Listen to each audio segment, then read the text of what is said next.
সাদাতপুর গোটা বাজার, সেই বাজারের চিত্র আমি আপনাদের সামনে তুলে ধরবো। সেই চিত্রের পাশাপাশি দেখেন গোটা বাজারের কীরকম অবস্থা সেটাই তুলে ধরলাম।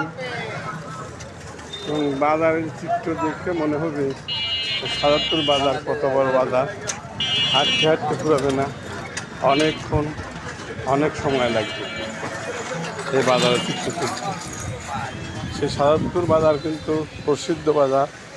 অত্র অঞ্চলের সোমবার সাদাতপুরে বিভিন্ন জিনিস মশলাপাতি এবং মুদিখানা কাপড় চোপড়ের হাটের দিন। সেই বাজারের চিত্র পাশেই রবীন্দ্রনাথ ঠাকুরের কাছারি বাড়ি। এরকম বাজারে সচরাচর দেখা যায় না এত বড় বাজার যে আপনারা দেখেছেন।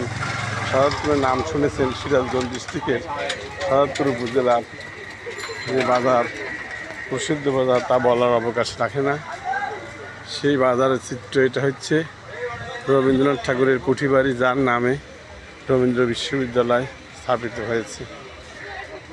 সেই বাজারের হাল হকিকত চিত্র কীরকম সাজ রবে সাজিয়ে আছে চারদিক দিয়ে। হাটের দিনের চিত্র হেঁটে হেঁটে আমি ঘুরে ফিরে যতটুকু পারলাম আপনাদের উপস্থাপন করলাম এবং দেখাবার চেষ্টা করলাম।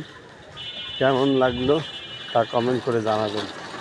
সাদাতপুরের কিছু অংশ, সামান্য কিছু অংশ দেখাচ্ছি, আর বেশি কিছু দেখানোর সময় নাই আমার, কারণ সময় হাতে কম, তাই কিছু অংশ চিত্র তুলে ধরলাম। জানাবেন কেমন লাগলো।